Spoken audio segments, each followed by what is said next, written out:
رسوله الكريم أما بعد فأعوذ بالله من الشيطان الرجيم بسم الله الرحمن الرحيم رب اشرح لي صدري ويسر لي أمري واحلل عقدة من لساني يفقه قولي ربي زدني علما اللهم فقهني في ديني اللهم إني أسألك علما نافعا ورزقا طيبا وعملا متقبلا اللهم صل على محمد وعلى آل محمد كما صليت على إبراهيم وعلى آل إبراهيم إنك حميد مجيد اللهم بارك على محمد وعلى آل محمد كما باركت على إبراهيم وعلى آل إبراهيم إنك حميد مجيد. ٹھیک ہے، تو کل ہم لوگوں نے ٹاپک سٹارٹ کیا تھا نبی صلی اللہ علیہ وسلم کی ہجرت، اور آپ صلی اللہ علیہ وسلم کی ہجرت کس طرح سے ہوئی. اس سے پہلے ہم کو معلوم ہے کہ سیکنڈ بیعت عقبہ بڑی ٹرننگ پوائنٹ تھی. اس کے بعد اللہ تعالیٰ کی طرف سے حکم آیا کہ اب ہجرت کر کر جائیں، تو ایک کے بعد ایک مسلمان ہجرت کر کر مدینہ کی طرف گئے. ٹھیک ہے، مدینہ کا اولڈ نیم یثرب ہے، تو جب بھی میں یثرب کہوں گی تو آپ لوگ سمجھ جانا کہ مدینہ کی بات ہو رہی. بہرحال ایک کے بعد ایک مسلمان جانے لگے. عمر رضی اللہ تعالیٰ عنہ کے ساتھ 20 صحابہ رضی اللہ تعالیٰ عنہ گئے. ٹھیک ہے، پھر اس کے بعد کیا ہوا، اب نبی صلی اللہ علیہ وسلم اللہ کے حکم کا انتظار کرنے لگے کہ کب اللہ کی طرف سے حکم آئے گا اور کب ہجرت کریں. اور ابو بکر رضی اللہ تعالیٰ عنہ بھی ہجرت کا پریپریشن کرنے لگے، وہ بھی تیاری کرنے لگے. تو نبی صلی اللہ علیہ وسلم اسٹاپ کرائے، روکے اور بولے کہ ہو سکتا ہے کہ مجھے بھی جلد ہی اجازت مل جائے اور ذرا رک جاؤ. ٹھیک ہے، تو ہم کو یہ پتا ہے کہ قریش دارالندوہ میں جمع ہوئے کہ اب جیسے ان کو یہ ہوا، فرسٹریشن ان کا اور زیادہ بڑھ گیا اور غصہ ہو گیا، یہ ہو گیا ان کو کہ مسلمان جو ہے ہجرت کر کر چلے گئے، اور ان کو اور ایک مقام مل گیا حبشہ کے علاوہ کہ جہاں پر وہ اپنا اسلام کو اچھی طرح پیسفلی جو ہے عمل کر سکے. تو اب یہ لوگ دارالندوہ میں جمع ہوئے، اور ریزن کیا تھا کہ ایک تو ان کے اکنامیکل ٹرمز، یعنی کہ ان کے جو یثرب مدینہ کے ساتھ تجارتی ٹرمز بھی تھے، تو وہ بھی ان کو خطرہ لگا کہ یہ بھی ڈینجر میں ہے کہ ہمارا تعلقات کہیں مدینہ سے یثرب سے بھی یہ لوگ بگاڑ نہ دے مسلمان وہاں پر جا کر، وہ بھی ہو. اور یہ بھی تھا ان کا ایک ریزن. سیکنڈ ریزن یہ تھا کہ محمد صلی اللہ علیہ وسلم بھی، وہ لوگ کا خیال یہ تھا کہ وہ بھی آج کل میں چلے جائیں گے. تو اب محمد صلی اللہ علیہ وسلم کو ہجرت سے روکنا اور محمد صلی اللہ علیہ وسلم کی قتل کی پلاننگ کے لیے یہ لوگ دارالندوہ جو پارلیمنٹ تھا قریش کا، وہاں پر جمع ہو کر، اور بڑے بڑے سردار جمع ہوئے. ٹھیک ہے، اور بہت بڑی میٹنگ تھی یہ. سبحان اللہ، اللہ تعالیٰ نے اس کا ذکر قرآن میں فرمایا کہ یہ لوگ پلاننگ کر رہے ہیں، اور کیا کیا پلاننگ بنا رہے ہیں. اللہ نے قرآن میں اس کا ریکارڈ کیا ہے کہ کیسی پلاننگ ان لوگوں نے کی ہے. اور ہم دیکھیں کہ کس طرح ایک سردار بولا، پھر دوسرا سردار بولا، پھر فائنلی ہم کو یہ معلوم ہے کہ جو ہے ابلیس ایک شیخ کی شکل لے کر موجود تھا، یعنی کہ ایک انسانی شکل میں موجود تھا، اور وہ ہر پلاننگ کو رد کر رہا تھا، چھوٹے چھوٹے پلاننگ اس کو رد کر رہا تھا. جب ابو جہل نے یہ کہا کہ تمام قبیلے والوں کو ہم اس میں سے ایک ینگ نوجوان کو اپوائنٹ کریں گے، اور سب نوجوانوں کے ہاتھ میں ایک تیز تلوار دے دیں گے، اور سب لوگ ایک وقت یعنی ایٹ ونس نبی صلی اللہ علیہ وسلم پر معاذ اللہ اٹیک کریں، اور اس سے پتہ نہ چلے کہ کون مارے.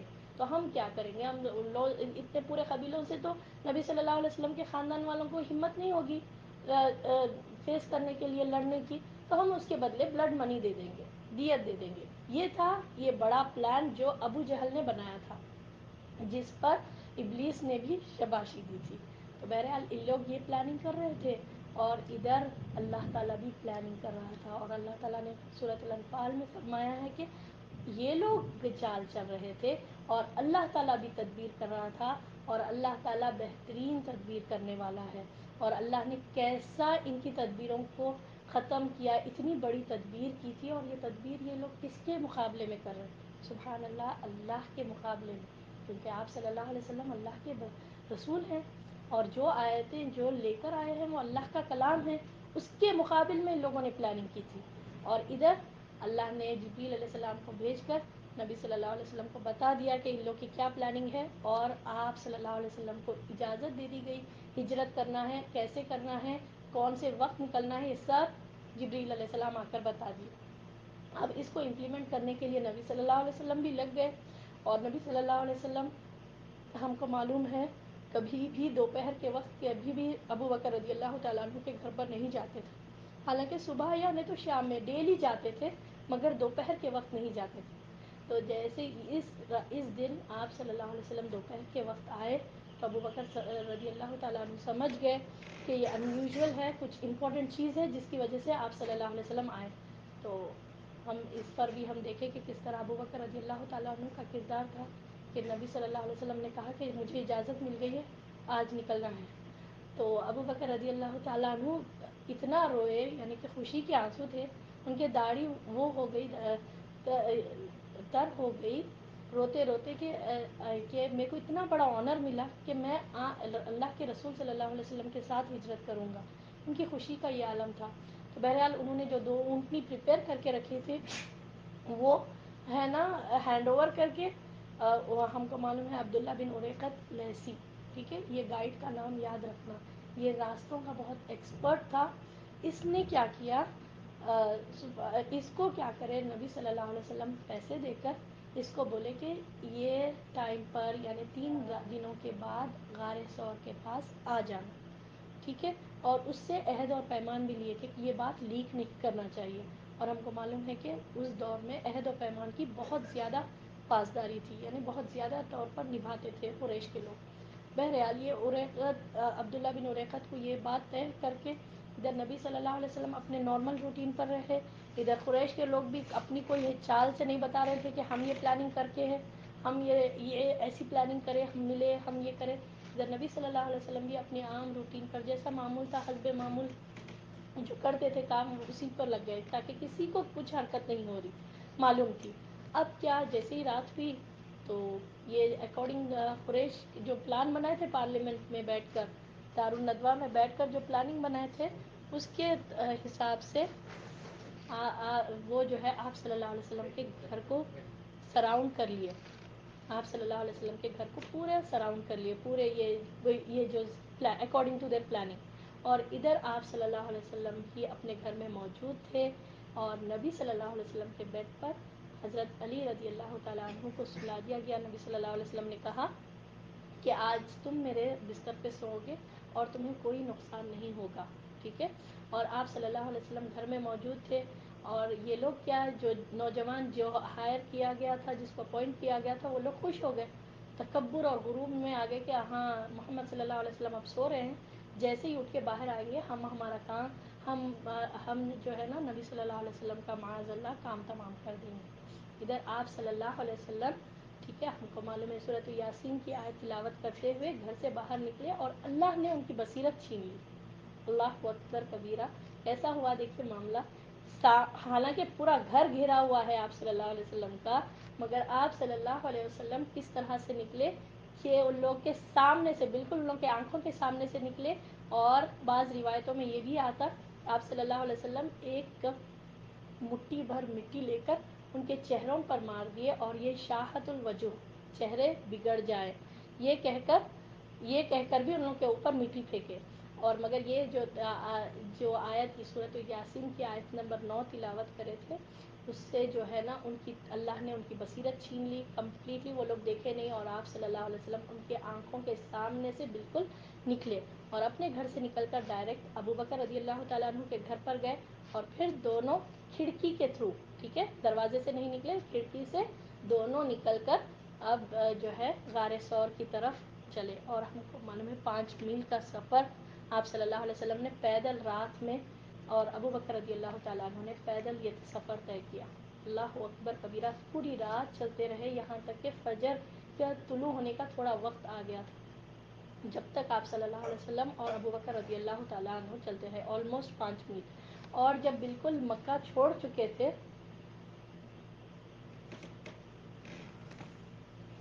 ٹھیک ہے, اور جب کمپلیٹلی مکہ جب چھوڑ چکے تھے تو آپ صلی اللہ علیہ وسلم اونچی جگہ پر, اونچی ٹیلے پر چڑھ کر, آنکھوں میں آنسو تھے آپ صلی اللہ علیہ وسلم کے, اور کہا کہ اے مکہ مجھے تجھ سے بہت محبت ہے, اگر یہ لوگ مجبور نہیں کرتے نا میں یہ چھوڑتا نہیں تھا. یعنی ایک رنج اور غم کا ایک شدید کیفیت تھی کہ اٹیچمنٹ تھا. سوچیے آپ صلی اللہ علیہ وسلم وہاں پر پیدا ہوئے, 53 ایئرز وہاں پر اسپینڈ کرے, اور کیسے کنڈیشن میں نکل رہے. خود قبیلے والے پلاننگ کر کے ایسے ایسے طریقے سے اذیتیں دیے، پھر ایسے ایسے القاب دیے، ایسے ایسے ٹائٹلز دیے آپ صلی اللہ علیہ وسلم کو، سب لے کر آپ صلی اللہ علیہ وسلم جا رہے ہیں، ٹھیک ہے. اور اب آپ صلی اللہ علیہ وسلم غار ثور کی طرف پہنچتے، قریب پہنچتے، اور اس کے بعد پھر سے ابو بکر رضی اللہ تعالیٰ عنہ کا کردار کہ وہ پہلے انٹر ہو کے پورا غار صاف کرتے، اور جو کچھ سوراخیں اوپن رہتے اس کو بند کر دیتے، ٹھیک ہے. اپنا جو تہ بند رہتا، یعنی جو اوپر کا اپر گارمنٹ جو پہن کر رہتے، ٹھیک ہے، اس دور میں جو تھا وہ پھاڑ کر سوراخوں کو بند کرے. ایک سوراخ باقی رہ گیا تو وہ اس کو اپنے پیر سے بند کر دیے، ٹھیک ہے. اور یہ اللہ کے رسول ہے صلی اللہ علیہ وسلم، پورے آپ صلی اللہ علیہ وسلم اللہ کی حفاظت میں ہے، اللہ کی مدد کے ساتھ ہے، مگر دیکھیں پریکٹیکلی اپنے آپ کو پروف کرے. آپ صلی اللہ علیہ وسلم کے ساتھ میں آپ لوگوں کو کل بھی بتائی تھی، اسرا اور معراج میں سبحان اللہ براق بھجایا گیا تھا، ایک جانور، ایک اتنا جانور، ایسا اسپیڈ والا جانور اللہ تعالیٰ نے بھیجایا. مگر ہجرت اللہ تعالیٰ نے کہا نبی صلی اللہ علیہ وسلم پریکٹیکلی پروف کرے اپنے آپ کو، اور گئے اتنا سفر، اتنا مشکل دہ سفر، اور اس کے ساتھ ساتھ رنج اور غم کے عالم میں، ٹھیک ہے. بہت ایموشنل تھا یہ چیز. تو ہم کو یہ سمجھنا چاہیے کہ کس طرح ہم خالی دعائیں کر کر، ہم اپنے آپ کو کچھ بھی نہیں کر کے، ہاتھ پہ ہاتھ رکھ کر جو ہے نا بہت سی چیزیں کرنے کی باتیں کرتے، جب تک آپ عمل نہیں کریں گے، پریکٹیکلی اپنے آپ کو وہ نہیں کریں گے، پروف نہیں کریں گے، نہیں ہوگا. اور آپ ادھر دیکھیے ابو بکر رضی اللہ تعالیٰ عنہ کا کردار. آپ چاہے تو بولتے تھے اے اللہ کے رسول صلی اللہ علیہ وسلم آپ جائیے، پتہ نہیں کیا ہوگا، آپ کے ساتھ تو اللہ کی مدد ہے، میں نہیں جاؤں گا اندر. وہ گئے بھی، پورا صاف بھی کرے، اور پھر جا کر ایک سوراخ جو تھا اس کو اپنے پیر سے بند کرے. پھر نبی صلی اللہ علیہ وسلم بھی تھک کر ہے، یہ بھی تھک کر ہے، اور مگر آپ صلی اللہ علیہ وسلم ابو بکر رضی اللہ تعالیٰ عنہ کے گود میں سو گئے. سبحان اللہ، ان کا کتنی محبت تھی، اس سے پتہ چلتا ہے ایکچولی دوستی کا معیار ایسا ہونا چاہیے، دلی محبت کیسی تھی. اور اس کے لیے نہ جان کی فکر، نہ کسی بات کی فکر، پورا مال بچے وغیرہ سب چھوڑ کر آپ صلی اللہ علیہ وسلم کے ساتھ نکل گئے. تو بہرحال ادھر آپ صلی اللہ علیہ وسلم کو نیند لگ جاتی.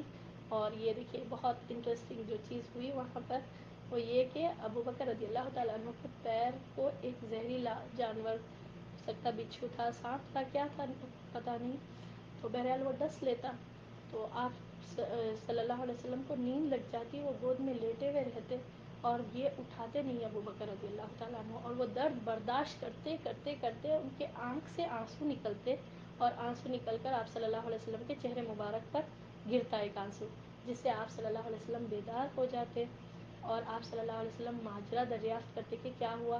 تو سبحان اللہ، ایک ایٹ ونس رپلائی نہیں کرتے، بلکہ اتنے علم والے، اتنے صبر والے ہیں ابو بکر رضی اللہ تعالیٰ عنہ کہ انہوں نے فرمایا میرے ماں باپ آپ پر قربان ہے، اللہ کے رسول صلی اللہ علیہ وسلم، مجھے کسی زہریلے جانور نے ڈس لیا ہے. پھر آپ صلی اللہ علیہ وسلم اپنا لعاب دہن یعنی سلائیوا اپنا لگاتے وہ جگہ جہاں پر جانور نے ڈس لیا، اور ان کی پوری تکلیف ختم ہو جاتی. ٹھیک ہے. اس کے تعلق سے حدیث میں ہے آپ صلی اللہ علیہ وسلم کے ساتھ ایک بار عائشہ رضی اللہ تعالیٰ عنہ رہتے. عائشہ رضی اللہ تعالیٰ عنہ نے فرمایا ایک بار آسمان کی طرف دیکھ رہے تھے، رات کا وقت تھا بہت، تو بہت سارے تارے تھے.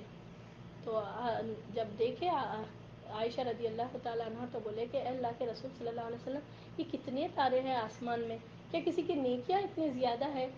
تو اللہ کے رسول صلی اللہ علیہ وسلم نے فرمایا ہاں عمر کے ہیں رضی اللہ تعالیٰ عنہ.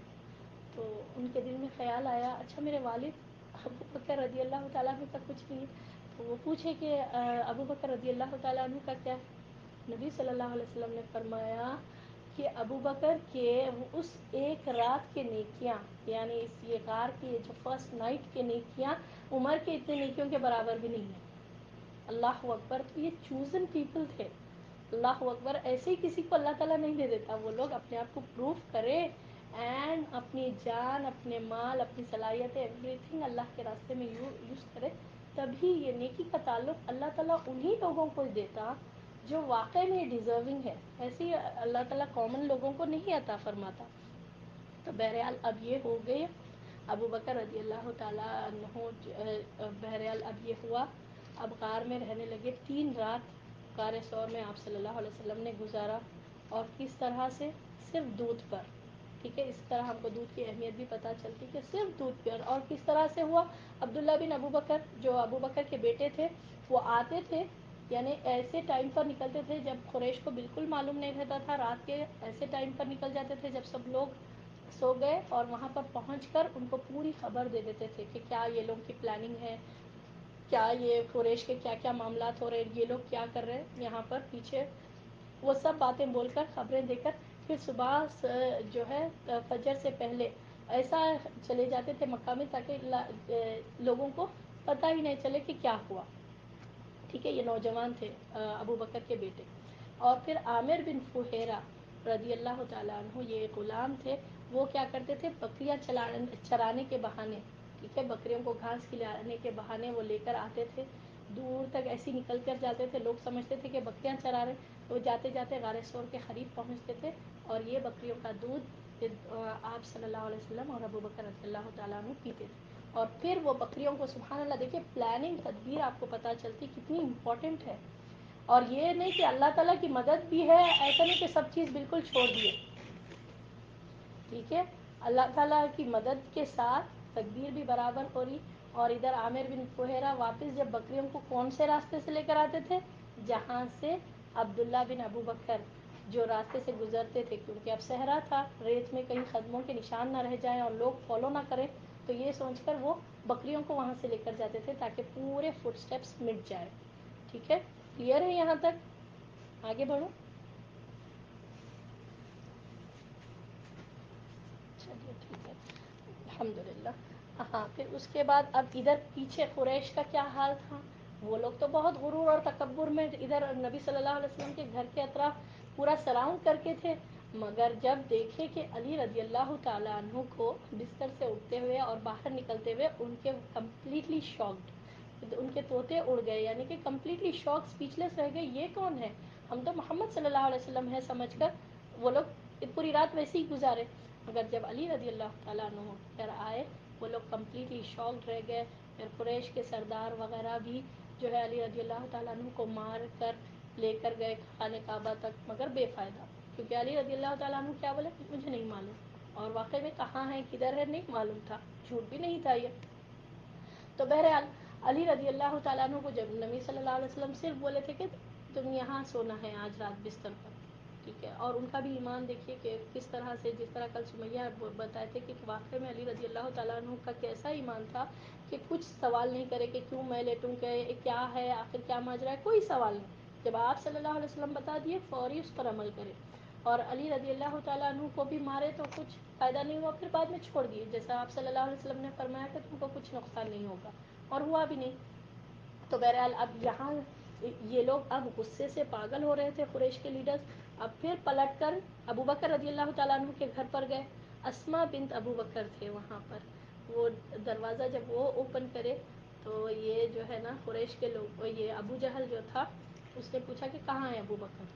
تو اسما بنت ابو بکر نے کہا مجھے نہیں معلوم. تو اس نے اتنی زور سے چانٹا مارا کہ ان کی بالی گر گئی بہت، یہ ابو جہل نے. تو بہرحال ان کو کچھ نہیں سمجھ میں آ رہا تھا. تو فائنلی ان لوگوں نے کہا کہ اب ان دونوں پر، یعنی ابو بکر رضی اللہ تعالیٰ عنہ اور محمد صلی اللہ علیہ وسلم پر 200 اونٹ یہ لوگ رکھ دیے انعام.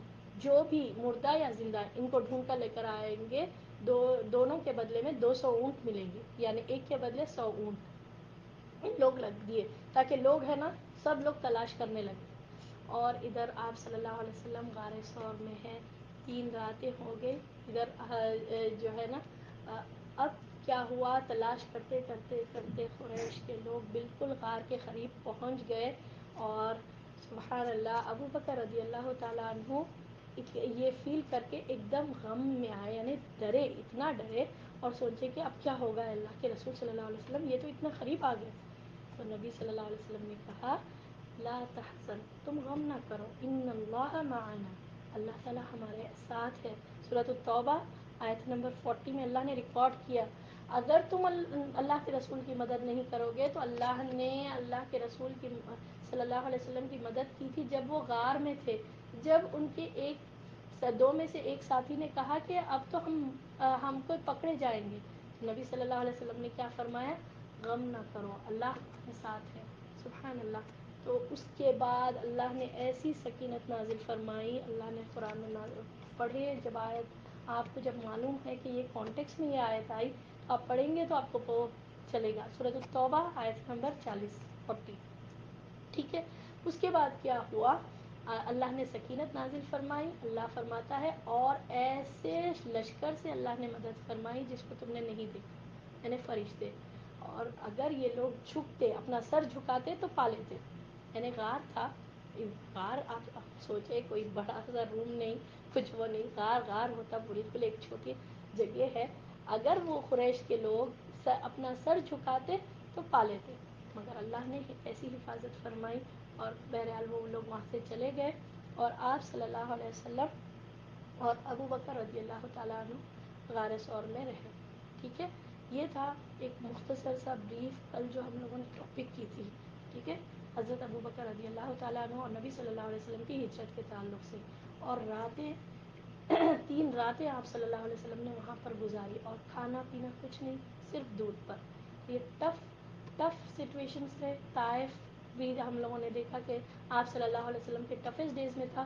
ہجرت بھی آپ صلی اللہ علیہ وسلم کو غم تھا، کیونکہ آپ صلی اللہ علیہ وسلم کو کعبے سے محبت تھی. ہر رات تہجد کی نماز وہاں پر پڑھتے تھے.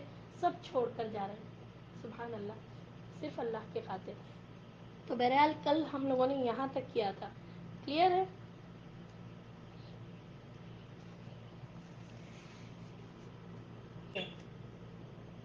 دوشنبہ یعنی کہ منڈے، سوموار کی رات، ربیع الاول سن 1 ہجری کی چاند رات، رہنما عبداللہ بن اریقط لیثی وعدے کے مطابق دونوں سواریاں لے کر جبل ثور کے دامن میں آیا. کیا وعدہ تھا؟ کہ وہ 3 رات کے بعد جو اونٹنیاں اس کو ہینڈ اوور کرے تھے وہ لے کر آئے گا. یہ عبداللہ بن اریقط جو راستوں کا ایکسپرٹ تھا، اس کو نبی صلی اللہ علیہ وسلم اجرت بھی دیے تھے، اور اونٹنیاں دو اونٹنیاں ہینڈ اوور کر کے اس کو بولے کہ کچھ بھی نہیں، بس 3 رات کے بعد غار ثور کے پاس آنا. ٹھیک ہے. انہیں وعدے کے مطابق آ گیا سواریوں کو لے کر، جبل ثور کے دامن میں آیا، اور رسول اللہ صلی اللہ علیہ وسلم اور حضرت ابو بکر رضی اللہ تعالیٰ عنہ نے کوچ فرمایا. اب ہجرت سٹارٹ ہوئی، ہجرت کا سفر. اب یہاں سے غار ثور سے آپ صلی اللہ علیہ وسلم نکلے. کب ہوا یہ؟ ربیع الاول سن 1 ہجری. اور یہیں سے ہم ہجرت کیلکولیٹ کرتے ہیں. اور یہ دیکھیے آپ، فرسٹ ہجرت جو ہوئی کیلکولیشن ربیع الاول کے مہینے. ٹھیک ہے. یہ کب ہوا؟ ربیع الاول، محرم میں نہیں، ربیع الاول میں. ٹھیک ہے. بٹ ہمارا پہلا مہینہ محرم رکھا گیا. ٹھیک ہے نا. بہرحال یہ امپورٹنٹ ایونٹ ہے، مائگریشن. یہیں سے ہمارا ہجری کیلنڈر. تو آج 1444 ہے. سبحان اللہ، آپ صلی اللہ علیہ وسلم ہجرت کر کر اتنے سال ہو گئے. 1444 ایئرز. الحمدللہ اتنے سال مکمل ہو گئے. اللہ اکبر. بہرحال آپ صلی اللہ علیہ وسلم، ان کے ساتھ عامر بن فہیرہ بھی تھے. یہ جو ابو بکر رضی اللہ تعالیٰ عنہ کے غلام تھے، یہ بھی ساتھ میں تھے. اب یہ سب نکلے. رہنما یعنی کہ یہ جو عبداللہ بن اریقط پہلے جنوب کی جانب یمن کا رخ کیا، پھر پچھم کی طرف مڑ کر اور ساحل سمندر کا رخ کیا. یعنی اس سے پتہ چلتا ہے، یہ مینشن کرنے کا مطلب یہ ہے کہ انہیں راستے کا کتنا ایکسپرٹ تھا. پہلے یہ کیا کرا، جنوب یعنی ساؤتھ کی طرف گیا یمن کا رخ کر کے، پھر دوسرا پچھم کس کو کہتے ہیں؟ ویسٹ کو شاید، رائٹ؟ ایسٹ کو بولتے ہیں یا ویسٹ کو؟ اچھے رخ کیا، ساحل کے قریب پہنچ کر شمال کی طرف. ٹھیک ہے. اور کتنے روٹس لیا یہ دیکھیے آپ، اس سے پتہ چلتا ہے یہ کتنا بڑا ایکسپرٹ تھا. پھر یہ کیا کرا، ساحل کے قریب یعنی سی شور کے قریب پہنچ کر پھر شمال کی طرف مڑ گیا، اور ایک ایسے راستے پر چلا جس پر شاید ہی کوئی چلتا تھا. یعنی ایسے راستے پر جہاں سے کوئی آدمی نہیں گزرتا، جسے پتہ نہ چلے کہ کون آنے جانے والے لوگ دیکھ کر پتہ نہ چلے. یہ بھی اس نے راستہ کون سا لیا؟ جہاں پر کوئی نہیں چل سکتا. ٹھیک ہے. کوئی نہیں چلتا ہو، وہ راستہ اس نے اختیار کیا. کہ کون؟ عبداللہ بن اریقط لیثی. ٹھیک ہے. اب یہاں سے تاریخی سفر، اسلامک ایونٹ جو ہجری ہے وہ سٹارٹ ہوئی. اور اس کے بعد کیا ہوا؟ اس رات یعنی وہ رات جس رات نکلے تھے غار ثور سے، اس رات بھر اور پھر آدھے دن تک مسلسل سفر جاری رہا. مسلسل یہ سفر چلتے رہا. کب؟ پوری رات اور آدھا دن تک. جب راستہ خالی ہو گیا تو نبی صلی اللہ علیہ وسلم نے ایک چٹان کے سائے میں استراحت فرمائی. تو یعنی دوپہر کا وقت تھا. یوزولی ہم کو معلوم ہے کہ قریش کے لوگ دوپہر میں نہیں سفر کرتے تھے، وہ لوگ راتوں میں سفر کرتے تھے گرمی کی وجہ سے. جب پورا جو ہے نا آدھا دن وہ ہو گیا اور آپ صلی اللہ علیہ وسلم بالکل صحرا ہے، امیجن کریے، ایک چٹان کے سائے میں، ٹھیک ہے، ایک چٹان آئی، اس کے سائے میں استراحت یعنی تھوڑا ریسٹ کرنا چاہ رہے تھے آپ صلی اللہ علیہ وسلم. ریسٹ فرمائے. اور پھر یہاں پر دیکھیے ابو بکر رضی اللہ تعالیٰ عنہ کا کردار.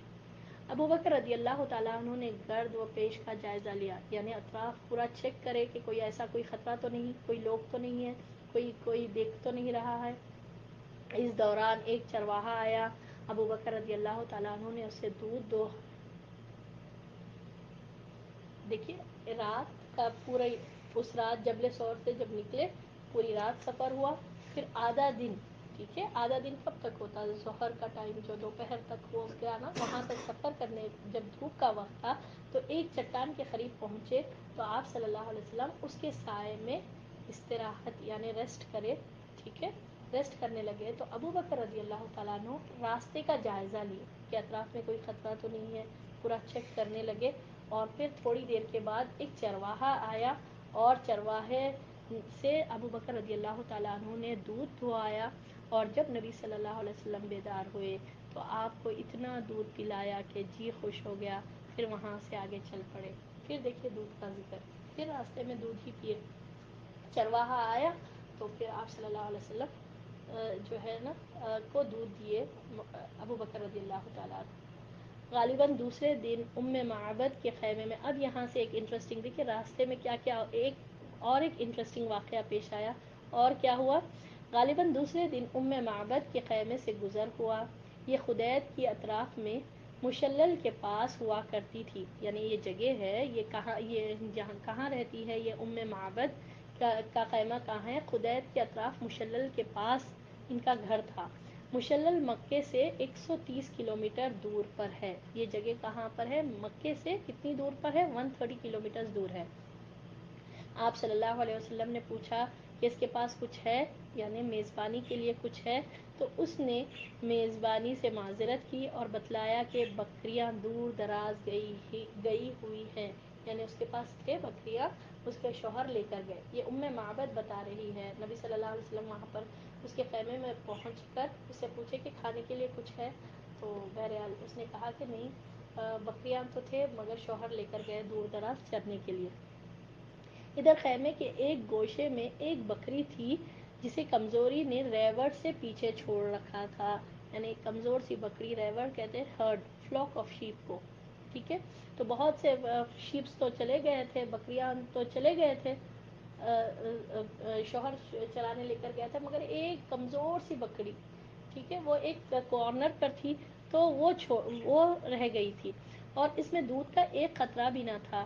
رسول اللہ صلی اللہ علیہ وسلم نے اجازت لے کر اسے دوہا تو اس نے اس قدر دودھ دیا کہ ایک بڑا سا برتن بھر گیا جسے پوری ایک جماعت بمشکل اٹھا سکتی تھی.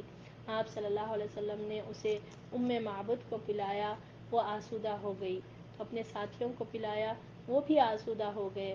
تو خود پیا اور دوبارہ دھو کر برتن بھر دیا اور اسے معبد کے پاس چھوڑ کر روانہ ہو گئے. ٹھیک ہے، یہ معبد کا خیمہ تھا. وہاں پر ایک چھوٹا سا گھر کی طرح آپ سمجھیے کہ 130 کلومیٹر کی دوری پر تھا مکہ سے. تو وہاں پر ایک بکری تھی، اس کے پاس، اس عورت کے پاس صرف ایک بکری تھی جو بالکل کمزور قسم کی تھی، ویک تھی، اور اس کے پاس دودھ کا ایک خطرہ بھی نہیں تھا. اور یہاں پر اور ایک معجزہ نبی صلی اللہ علیہ وسلم کے ذریعے سے مدینے کے راستے میں ہے اور راستے میں معبد کے خیمے تک پہنچے. وہاں پر کچھ کھانے کے لیے کچھ پوچھے تو اس نے کہا معذرت چاہی. اس نے کہا کہ نہیں کچھ نہیں ہے، ایک بکری ہی ہے. تو بہرحال اس بکری کو آپ صلی اللہ علیہ وسلم نے دھوا. آپ یہاں پر دیکھیں آپ صلی اللہ علیہ وسلم کا کردار، ٹھیک ہے. بھوک لگ رہی تھی آپ صلی اللہ علیہ وسلم پہ، آف کورس بھی سفر کے تھکے ہوئے ہیں اور آپ راستے میں یہ جو ہے نا گھر ملا، ایک چھوٹا سا گھر تھا، وہاں پر پہنچے اور پوچھے کہ کچھ ہے کیا کھانے کے لیے؟ تو اس نے معذرت چاہی، مگر جب بکری کو دیکھ کر آپ صلی اللہ علیہ وسلم کا یہاں پر کردار ڈائریکٹ جا کر وہ بکری کو ٹچ نہیں کر لیے، اجازت لی، ٹھیک ہے، کیا میں اس کو دھو سکتا ہوں، یعنی کہ اس کا جو دودھ نکالنے کا جو طریقہ ہوتا ہے، تو بہرحال آپ صلی اللہ علیہ وسلم نے وہ بکری جو اتنی کمزور تھی، حالانکہ اس کے پاس ایک قطرہ بھی دودھ نہیں تھا، اس سے سبحان اللہ ایک اتنا بڑا بھاری برتن دودھ نکلا کہ شاید ہی پوری جماعت مل کر نہیں اٹھا سکتی، اللہ اکبر کبیرہ۔ اور دیکھیے اتنا نکالنے کے بعد پہلے آپ صلی اللہ علیہ وسلم ام معبد کو دیے، ٹھیک ہے، اس سے پتہ چلتا، دیکھیے مہمان نوازی کا طریقہ، یہ پتہ چلتا کہ ڈائریکٹ پہلے اب میں بھوکا ہوں میں پی لے ہوں، میں نکالا، یہ کچھ بھی نہیں ہے، یہ اس سے آپ کو یہ بڑے بڑے لیسنس ہم کو ملتے ہیں، ٹھیک ہے۔ پھر اس کے بعد جو ساتھیاں تھے، یعنی ابو بکر تھے، عامر بن فہیرہ تھا، یہ عبداللہ بن اریقت تھا، یہ سب لوگ کیا تھے، ان لوگوں کو دے کر لاسٹ میں محمد صلی اللہ علیہ وسلم پی کر سبحان اللہ، ایسا نہیں ہے کہ پورا پی کر ویسے چھوڑ دیا، اور ایک اتنا ہی پورا برتن فل کر کے گئے، اللہ اکبر کبیرہ۔ اور ام معبد بس غور سے دیکھ رہی تھی یہ سب سچویشن کہ کیا ہو رہا ہے، یعنی وہ عورت جو ام معبد ہے وہ دیکھ رہی ہے کہ کس طرح سے آپ صلی اللہ علیہ وسلم نے یہ کیا، اور آپ صلی اللہ علیہ وسلم کے اخلاق تمام تاریخی کتابوں میں ہسٹری جو لائف آف پروفٹ محمد صلی اللہ علیہ وسلم بیان کرتے، سیرہ جو بیان کرتے، اس میں ام معبد کا یہ جو کردار بیان کرنے کا جو ابھی ہم پڑھیں گے، وہ ان کا جو طریقہ ہے، ان کا جو انداز ہے، کوئی بھی آپ کو نہیں ملتا کہیں پر بھی تاریخ میں۔ جتنے لوگ جو ڈسکرائب کرتے، جتنے صحابہ ڈسکرائب کرتے کہ آپ صلی اللہ علیہ وسلم کا شکل اور انداز، جو اخلاق، جو کردار تھا، وہ کوئی نہیں ڈسکرائب کر سکے جو ام معبد نے شاعر یہ طور پر اپنے شوہر کو ڈسکرائب کرتے، ٹھیک ہے، کیا کس طرح سے انہوں نے کہا، جب اس کا شوہر آیا تو دودھ دیکھ کر اسے تعجب ہوا، دریافت کیا تو ام معبد نے پوری بات بتلائی، اور نبی صلی اللہ علیہ وسلم کا سراپا سر سے پاؤں تک اور گفتگو سے اتوار تک نہایت باریکی سے بیان کیا، یعنی اپنے شوہر کو یہ بتایا کہ محمد صلی اللہ علیہ وسلم کا کیسے عادت تھے، کیسے اتوار تھے، کیسا انداز تھا، کیسا کردار تھا، بات کرنے کا طریقہ، عمل کا طریقہ، ایوری تھنگ باریکی سے اس نے نوٹ کیا اور اپنے شوہر کو بتایا۔ اور شوہر کا کیسا ریاکشن ہے، اس پر ابو معبد بول اٹھا، یہ تو واللہ صاحب قریش ہے، میرا ارادہ ہے کہ آپ صلی اللہ علیہ وسلم کا ساتھ اختیار کروں، اور کوئی راستہ ملا تو ایسا ضرور کروں گا۔ صرف سن کر، ٹھیک ہے، غائبانہ طور پر اس نے ایمان لا لیا تھا، صرف ڈسکرپشن پر، کیونکہ سن کر تھے محمد صلی اللہ علیہ وسلم کے چرچے سن کر تھے، اب یہ تو بہت دور تھا نا خیمہ ان لوگوں کا، مکے سے 130 کلومیٹر کا، جب آپ صلی اللہ علیہ وسلم کے بارے میں سنے تو شوہر نے وہی ٹائم پر ایمان لا لیا، یہ تو صاحب قریش ہے، جس کے بارے میں اتنے چرچے ہیں، سنے ہوئے ہیں، یہ وہی ہے، اور اس نے غائبانہ طور پر ایمان لا لیا۔ تیسرے روز صبح اہل مکہ نے ایک آواز سنی جو ایک منٹ، یعنی اب تھرڈ ڈے وہاں پر کیا ہوا، اہل مکہ نے ایک آواز سنی جو زیرین مکہ سے شروع ہوئی اور بھلائی مکہ سے گزر کر نکل گئی، لوگوں نے اس کا پیچھا کیا مگر صاحب آواز کو نہ دیکھا، اور وہ کہہ رہا تھا، کون تھے یہ، ابو معبد، ٹھیک ہے، اتنا زیادہ امپریس ہو گیا اپنے بیوی کے جس طرح سے انہوں نے ڈسکرائب کیا محمد صلی اللہ علیہ وسلم کو باریکی طور پر، وہ امپریس ہو کر ایمان لا لیے، اور وہ خود، ٹھیک ہے، یہ شاعری کرتے ہوئے، ویسے تو ہم کو معلوم ہے کہ شاعری ان کا بہت زیادہ عام تھی اس دور میں، شاعری ایک بہترین میڈیا تھا اس دور میں، تو اس طرح انہوں نے شعر کہتے ہوئے، ٹھیک ہے، لو مکہ، لو ایریا مکہ سے شروع کر کے بالکل ہائی مکے تک، یعنی کہ بالکل لو ایریا سے شروع کر کے وہ دوسرے مکہ کی دوسری جانب تک بولتے ہوئے یہ شاعری کرتے ہوئے گئے، ٹھیک ہے، میں عربی میں نہیں پڑھ رہی ہوں، اس کا ٹرانسلیشن میں آپ لوگوں کے سامنے رکھ رہی ہوں کہ کس طرح سے انہوں نے اپنی شاعری میں بیان کیا۔ اللہ جو لوگوں کا پروردگار ہے، ان دو رفیقوں کی بہترین جزا دے جو ام معبد کے خیمے میں نازل ہوئے، وہ دونوں خیر کے ساتھ اترے اور خیر ہی کے ساتھ روانہ ہوئے، اور جو محمد صلی اللہ علیہ وسلم کا رفیق ہوا وہی کامیاب ہوا۔ ہائے خزئی، اللہ نے اس کے ساتھ کتنے بے نظیر کارنامے کیے اور سرداریاں سمیٹ دی۔ بنو کعب کو ان کی خاتون کی قیامگاہ اور مومنین کی نگہداشت کا پڑاؤ مبارک ہو، تم اپنی خاتون سے اس کی بکری کے اس کی تم اپنی خاتون سے اس کی بکری اور برتن کے متعلق پوچھو گے، تم اگر خود بکری سے پوچھو گے تو وہ بھی شہادت دے گی. یعنی یہ شاعری وہ کہتے ہوئے شاعرانہ انداز میں یہ شعر کہتے ہوئے ابو معبد، ٹھیک ہے، وہ سن کر اس طرح امپریس ہوئے کہ شاعری کرتے ہوئے کہ کیسے تھے وہ جو آئے تھے ام معبد کے گھر پر، اور جو محمد صلی اللہ علیہ وسلم کا رفیق ہوا وہی کامیاب ہوا.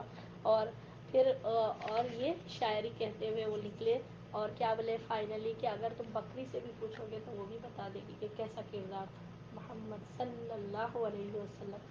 اور اللہ تعالیٰ نے قرآن میں سورۃ القلم میں تعریف کی ہے، انک لعلی خلق عظیم. اب بے شک بہترین اخلاق پر فائز ہے، اللہ تعالیٰ فرما رہا ہے. تو کیسے تھے ہوں گے آپ صلی اللہ علیہ وسلم کا کردار؟ یہ دیکھیے صرف شوہر سن کر غائبانہ طور پر ایمان بھی لے کر آئے اور تعریف کرتے ہوئے، اور تعریف کے اشعار دیکھیے وہ کیا ہے کہ اگر بکری سے پوچھو گے تو بکری بھی بول دے گی کہ کیسا کردار تھا محمد صلی اللہ علیہ وسلم. اور کتنے نامحرومی ہے نا اہل مکہ والوں کی کہ اتنے زبردست کردار کے شخصیت کے ساتھ اتنا بدترین معاملہ ان لوگوں نے کیا، کچھ کوالٹیز نہیں دیکھے. وہی بات، اللہ جس پر بند لگا دے اس کو تو نہیں مل سکتا، اور اللہ جس کو دے دے ہدایت. یہ دیکھیے ابو معبد غیبانہ طور پر ایمان بھی لائے اور تعریف کرتے ہوئے وہ کرے. بہرحال اس کے بعد کیا ہوا؟ پھر آپ صلی اللہ علیہ وسلم خدید سے آگے بڑھے تو سراقہ بن مالک، ٹھیک ہے، یہ نام یاد رکھنا، پھر سے میں ریپیٹ کر رہی ہوں، سراقہ بن مالک، ٹھیک ہے. سراقہ بن مالک نے قریش کے اعلان کردہ انعام کی لالچ میں اپنے گھوڑے پر بیٹھ کر آپ صلی اللہ علیہ وسلم کا پیچھا کیا. جب قریب پہنچا تو گھوڑا پھسل گیا اور سراقہ نیچے آ رہا، یعنی نیچے گر گیا. اب ہوا کیا کہ خدید یہ جگہ کا نام ہے، وہاں سے آگے بڑھے سراقہ بن مالک، ٹھیک ہے، یہ اس نے پیچھا کیا کس کی لالچ میں؟ کیونکہ ہم کو معلوم ہے پیچھے قریش نے انعام ڈکلیئر کیا تھا کہ ادھر زندہ یا مردہ دونوں کو پکڑ کے لے کر آئیں گے تو 200 اونٹ ملیں گے. اس لالچ میں یہ اپنے گھوڑے پر بیٹھ کر پیچھا کرنا شروع کر دیا. تو اب وہ قریب آ گیا تھا، بالکل پا لیا تھا آپ صلی اللہ علیہ وسلم کو. اور پھر کیا ہوا، جیسے ہی بالکل قریب آیا تو وہ اپنے گھوڑے سے پھسل کر گر گیا. اس نے اٹھ کر فالگیری کی.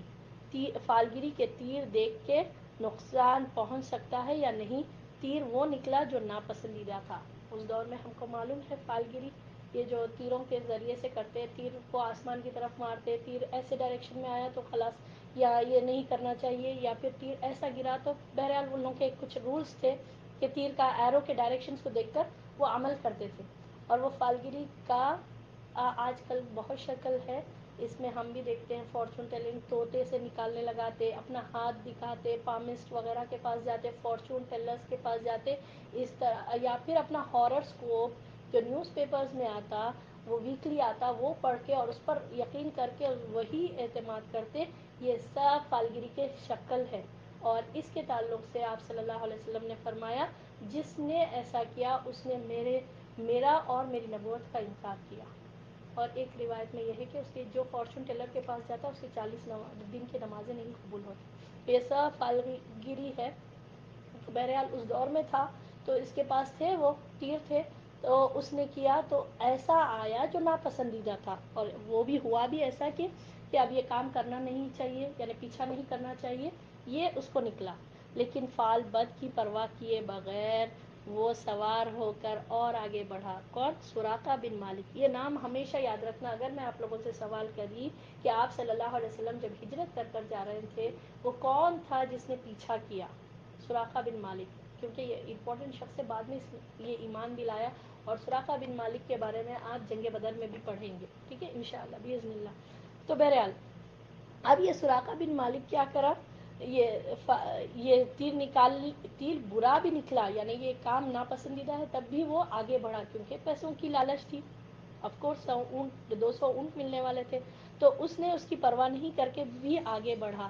جب اس قدر قریب پہنچ گیا کہ آپ صلی اللہ علیہ وسلم کی قرأت سننے لگا، یعنی آپ صلی اللہ علیہ وسلم کے اتنے قریب ہو گیا کہ آپ صلی اللہ علیہ وسلم قرأت کر رہے تھے، یعنی قرآن پڑھ رہے تھے. اور ایک بات یہ پتہ چلتی اس سے کہ سفر میں قرآن پڑھنا چاہیے. ایکچولی ہماری جتنی بھی بڑی لمبی جرنی ہے تو تو قرآن سننا، قرآن پڑھنا، یہ ہے نا آپ صلی اللہ علیہ وسلم سے ثابت ہوتا، اور یہ چیز ہم کو سفر میں آسانی بھی ہوتی. ٹھیک ہے، ایوری اسٹیپ آف محمد صلی اللہ علیہ وسلم ہمارے لیے ایک سنت ہے. آپ فالو کریں گے، آپ ڈیفینیٹلی آپ کو اجر بھی ملے گا اور آپ کے لیے فائدہ بھی ہوگا. ٹھیک ہے، قرات جو آپ صلی اللہ علیہ وسلم یہاں پر پڑھ رہے تھے، تو سفر میں بھی ہم کو چاہیے کہ کئی ایسے اللہ اکبر اللہ اکبر، اللہ ہمارے مسلمانوں کو ہدایت دے کہ اتنے لانگ سفر پر جاتے میوزک پلے کر اور ایسے ایسے چیزیں لگا کر جو بالکل ہے نا فائدہ مند نہیں ہوتی.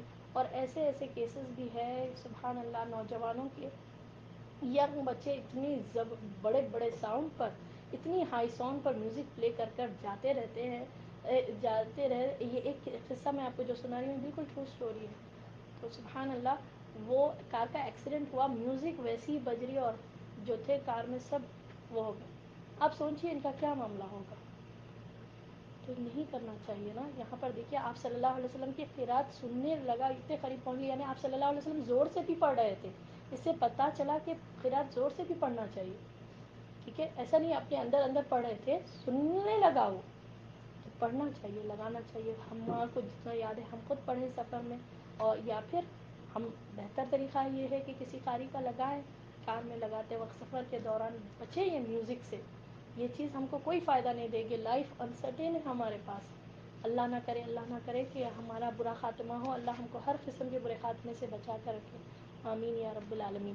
تو بہرحال ادھر آپ صلی اللہ علیہ وسلم کی وہ قرات سننے تک قریب پہنچ گیا، اور آپ صلی اللہ علیہ وسلم الفات نہیں فرماتے تھے. یعنی کہ آپ صلی اللہ علیہ وسلم کو پتہ نہیں چل رہا تھا کہ کون پیچھا کر رہے. آپ صلی اللہ علیہ وسلم کو پتہ نہیں چلا. جبکہ ابو بکر رضی اللہ تعالیٰ عنہ بار بار مڑ کر دیکھ رہے تھے. اگین ابو بکر رضی اللہ تعالیٰ عنہ کا کردار. ٹھیک ہے، دونوں سفر کر رہے ہیں مگر کتنا محمد صلی اللہ علیہ وسلم کا کردار کا خیال کر رہے ہیں پورا راستے میں. اور اللہ اکبر، وہ بار بار مڑ کر دیکھ رہے تھے. ادھر آپ صلی اللہ علیہ وسلم تلاوت کر رہے ہیں اور یہ جو ہے ابو بکر رضی اللہ تعالیٰ عنہ پیچھے پلٹ کر دیکھ رہے تھے. تو اس کے گھوڑے کے اگلے دونوں پاؤں زمین میں دھس گئے. اس کے سراقہ بن مالک کے، یہاں تک کہ گھٹنوں تک جا پہنچا اور وہ گھوڑے سے گر گیا. پھر سراقہ کی ڈانٹ پر گھوڑا اٹھنے لگا تو بمشکل اپنے دونوں پاؤں نکال سکا، اور جب وہ سیدھا کھڑا ہوا تو اس کے پاؤں کے نشان سے آسمان کی طرف دھوئیں جیسا غبار اڑ رہا تھا. سراقہ نے پھر فالگیری کی کہ تیر نکالے تو پھر وہی نکلا جو ناپسندیدہ تھا. اس سے اس پر زبردست رعب طاری ہو گیا اور اسے یقین ہو گیا کہ رسول اللہ صلی اللہ علیہ وسلم کا معاملہ غالب آ کر رہے گا. ٹھیک ہے، اب یہ پیچھا کر رہا. فائنلی پھر بالکل اتنے قریب پہنچ گیا تو پھر اس کا گھوڑے کے پیر پھر اٹک گئے ریت میں. ٹھیک ہے، گھٹنوں تک، اور پھر بالکل گھوڑا نہیں چل سکا. تو پھر اب اس نے گھوڑے کو ڈانٹ کر وہ کرا، تو جب گھوڑا پھر پیر مارا ریت میں تو اتنی غبار، وہ تو ہم کو معلوم ہے کہ کس طرح سے گھوڑا جب پیر مارتا ہے تو دھول اٹھتی نا. تو وہ نکلا، پھر اس نے فالگیری کی. ٹھیک ہے، پھر اس نے کیا کہ ادھر آئی شوڈ گو فارورڈ، کیا پھر میں اسٹاپ کرنا یہاں پر، اور دیکھنے کے پھر سے فالگیری کی اس نے. پھر وہی بات آئی ناپسندیدہ. تو اب یہ سمجھ گیا کہ نہیں، اب میرے کو یہ نہیں کرنا چاہیے. اس کے اوپر زبردست رعب، یعنی ڈر گیا، وہ فیئر ہو گیا اس کو، اور اس نے یہ کام چھوڑ دیا. اور وہ سمجھ گیا کہ اب محمد صلی اللہ علیہ وسلم کو کوئی روک نہیں سکتا، اور آپ صلی اللہ علیہ وسلم کا معاملہ ہی غالب آ کر رہے گا. چنانچہ اب اس نے امان کی پکار لگائی. وہ لوگ ٹھہر گئے اور یہ ان کے پاس پہنچا اور بتلایا کہ قریش نے کیا طے کیا ہے اور خود یہ کس ارادے سے چلا تھا. پھر زاد و متاع پیش کیا، لیکن نبی صلی اللہ علیہ وسلم نے کچھ نہیں لیا. اب وہ سمجھ کر فائنلی گیو اپ کر دیا، اور آپ صلی اللہ علیہ وسلم اور ابو بکر رضی اللہ تعالیٰ عنہ کو پکارا. سوری. تو بہرحال یہ کہہ کر پکار لگایا اور زاد اور متاع یعنی کہ آگے سفر کے لیے کچھ کھانے کے مال وغیرہ یا کھانے پینے کی چیزیں پیش کیا، مگر نبی صلی اللہ علیہ وسلم نے کچھ نہیں لیا. ٹھیک ہے، آپ صلی اللہ علیہ وسلم نے کچھ نہیں لیا، بلکہ البتہ اس سے خواہش کا اظہار کیا کہ آپ صلی اللہ علیہ وسلم کی بات لوگوں سے چھپائے رکھے. سراقہ نے پروانہ امن لکھوایا۔ آپ صلی اللہ علیہ وسلم نے عامر بن فہیرہ کو حکم دیا اور انہوں نے ایک چمڑے پر لکھ دیا۔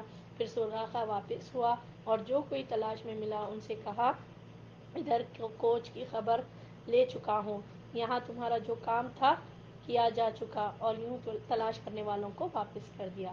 تو ہوا کیا کہ اب سراقہ اور نبی صلی اللہ علیہ وسلم کے بیچ میں عہد و پیمان ایگریمنٹ ہوا کہ لوگوں کو نہیں پتا ہوگے، اور اس کو لکھایا بھی گیا، ٹھیک ہے۔ اور یہ بہت امپورٹنٹ رہتا تھا اس دور میں، قریش کے جو بھی ایگریمنٹ وغیرہ ہوتا اس کی بہت یہ لوگ وہ کرتے تھے، اس کی بہت مانتے تھے اس کو، اور اس کے خلاف نہیں کرتے تھے۔ تو بہرحال لکھا گیا، اور اس سے پتہ چلتا، دیکھیے سفر میں تھے مگر پین جو بھی ہے ساتھ میں تھا لکھنے کے لیے، ایسے نہیں کہ نکل کے چلے گئے بس، کچھ بھی نہیں تھا، بہرحال تھا لکھے۔ عامر بن فہیرہ کو نبی صلی اللہ علیہ وسلم حکم دیے، تو بہرحال لکھا گیا، اور سراقہ بن مالک نے یہ عہد کیا کہ نہیں، میں اب نہیں بتاؤں گا کہ آپ لوگ یہ راستے سے جا رہے، اور اس نے اسی طرح کیا، ایگریمنٹ جو ہوا تھا آپ صلی اللہ علیہ وسلم سے کہ نہیں بتائے گا وہ، اور وہ پلٹ کر جب راستے میں جو بھی ملتے تھے لوگوں کو بولتا تھا کہ نہیں یہ راستے پر کوئی بھی نہیں ہے، میں دیکھ لیا، ٹھیک ہے۔ اور یہ سراقہ بن مالک کو نبی صلی اللہ علیہ وسلم نے اس موقع پر خوشخبری دی تھی کہ اس کو کنگن ملیں گے، ٹھیک ہے۔ کون سے موقع پر؟ دیکھیے آپ صلی اللہ علیہ وسلم اس کو خوشخبری دے رہے ہیں کہ تمہیں جو ہے کسریٰ کے کنگن ملیں گے۔ کسریٰ بہت بڑا بادشاہ، روم کا بادشاہ ہے، کہا آپ صلی اللہ علیہ وسلم یہ ٹائم پر ہجرت کر رہے ہیں، کہا وہ کسریٰ روم جو اس دور میں سب سے پاورفل کنٹری تھی، اس کے بادشاہ کے کنگن تم کو ملیں گے۔ یہ آپ صلی اللہ علیہ وسلم کی پیشن گوئی تھی، اور ہوا یہ کب؟ عمر رضی اللہ تعالیٰ عنہ کے دور میں، جب وہ اپنے دور خلافت میں تھے، جب روم پورا کیپچر ہوا، پورا روم کو فتح کیا گیا، وکٹری ہوئی، تب وہ کسریٰ کے کنگن اس سراقہ بن مالک کو دیے گئے، اور یہ سراقہ بن مالک بعد میں ایمان لا چکا تھا۔ اور اس کے بارے میں یہ آتا، ان صحابی کے بارے میں، سراقہ بن مالک یہ بہت سوال کرتے تھے محمد صلی اللہ علیہ وسلم کو، ٹھیک ہے، بہت زیادہ، ہر طرح سے سوال کرنا ہے، تو ایک کرتے گئے، اور فائنلی ایک سوال ایسا تھا ان کا کہ اللہ کے رسول صلی اللہ علیہ وسلم، کیا مجھے دوسرے اونٹ جو میرے گھر پر آ گئے، اسٹرینج اونٹ ہے، کوئی کسی اور کے ہے، اور میرے گھر پر آ گئے، تو کیا میں ان کو پانی پلائے، اگر میں پلاؤں گا تو کیا مجھے اجر ملے گا؟ جبکہ وہ میرا پانی جو ہے میرے اونٹوں کے لیے ہے، میں اپنے اونٹوں کو نہیں پلا کر دوسرے اسٹرینج اونٹوں کو پلاؤں گا، تو کیا اللہ کے رسول صلی اللہ علیہ وسلم مجھے اجر ملے گا؟ تو نبی صلی اللہ علیہ وسلم نے فرمایا، ہر درد رکھنے والے کو، ہر درد سے کسی کا خیال رکھنے والے کو برابر اجر ملے گا۔ ایک بہترین یہ ایک سوال ہے، دیکھیے سراقہ بن مالک کا، اور ہم کو بھی کرنا چاہیے۔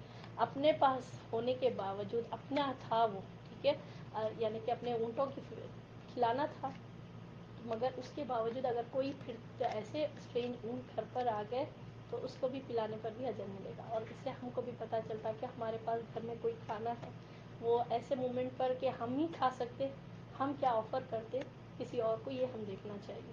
الحمدللہ یہ ہماری سوچ ہونا چاہیے، اس پر اجر ملے گا ہی۔ بہرحال یہ سراقہ بن مالک کے بارے میں ہے، تھوڑا آپ لوگوں کو ایکسٹرا نالج کے لیے یہ میں بتائی۔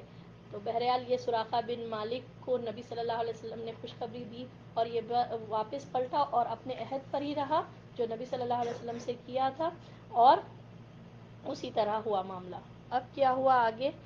راستے میں بریدہ بن حصیب اسلمی سے ملاقات ہوئی، ان کے ساتھ ان کے قوم کے 70 یا 80 گھرانے تھے، یہ سب مسلمان ہو گئے، اور نبی صلی اللہ علیہ وسلم کے پیچھے عشاء کی نماز پڑھی۔ بریدہ غزوہ احد کے بعد مدینہ آ گئے، ٹھیک ہے۔ اب دیکھیے راستے میں بھی تبلیغ کا کام، اور راستے میں کتنے لوگ، 70 یا 80 گھرانے، پورے گھرانے مسلمان ہو گئے۔ آپ صلی اللہ علیہ وسلم اسلام کی دعوت دیے راستے میں، یہ جو بڑا لیڈر تھا بریدہ بن حصیب اسلمی رضی اللہ تعالیٰ عنہ، وہ مسلمان ہو گئے، اور ساتھ میں 70 یا 80 گھرانے بھی مسلمان ہو گئے، ٹھیک ہے۔ اور یہ جو ہے نا کہاں، آف کورس مکہ اور مدینہ کے بیچ میں یہ تھے ہوں گے، یہ بعد میں غزوہ احد کے بعد یہ بریدہ جو ہے مدینہ آ گئے۔ پھر کیا ہوا؟ مقام ارج میں آپ صلی اللہ علیہ وسلم کا گزر ابو تمیم و اوس بن حجر اسلمی کے پاس سے ہوا۔ اس وقت بعض اونٹوں کے تھکنے کی وجہ سے آپ صلی اللہ علیہ وسلم اور حضرت ابو بکر رضی اللہ تعالیٰ عنہ ایک ہی اونٹ پر تھے، ٹھیک ہے، دوسرے نبی صلی اللہ علیہ وسلم کا اونٹ تھا، اور ابو بکر رضی اللہ تعالیٰ عنہ کا اونٹ تھا، عبداللہ بن اریقت کا تھا، پھر عمر بن یہ جو عامر بن فہیقہ تھے نا ان کا تھا. بہرحال ان سب کے اونٹ تھے. تو اب بہت اتنا لمبا سفر تھا، اونٹ تھک گئے تھے، اب صرف ایک ہی اونٹ بچا تھا. ٹھیک ہے.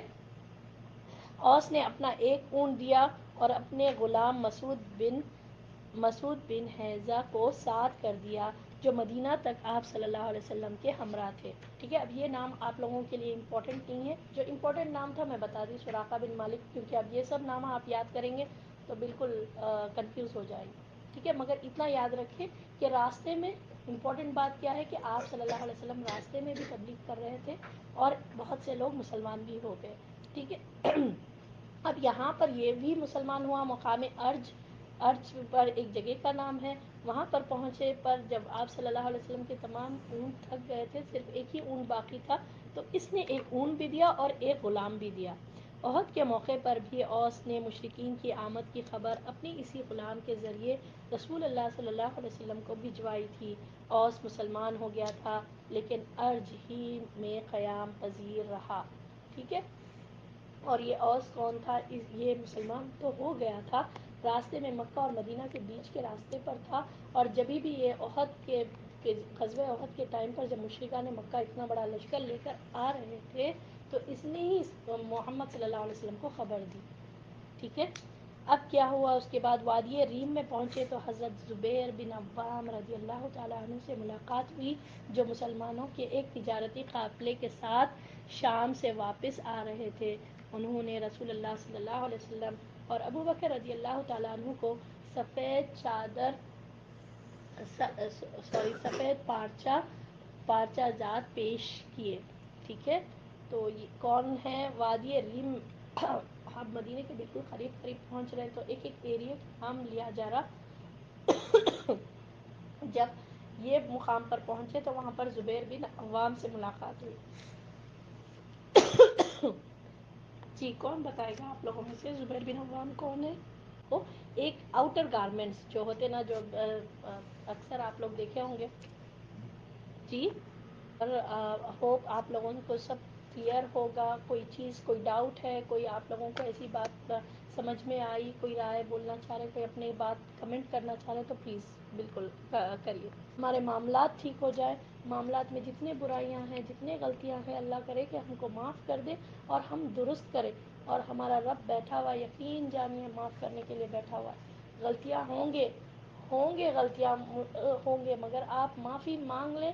اللہ غفور الرحیم، اللہ کو پائیں گے. اور اللہ سے ڈھانک کے آپ جب تک غلطیوں پر جمے رہیں گے اللہ معاف نہیں کرے گا. غلطیوں پر ہمارا رب معاف کرنے کے لیے بیٹھا ہوا ہے.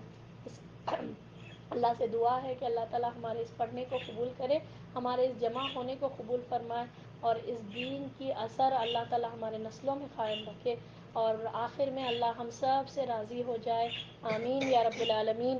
وآخر الدعوانا الحمد للہ رب العالمین. سبحان ربک رب العزت عما یصفون وسلام علی المرسلین والحمد للہ رب العالمین. سبحانک اللہم وبحمدک نشہد ان لا الہ الا انت نستغفرک ونتوب الیک. السلام علیکم ورحمۃ اللہ وبرکاتہ.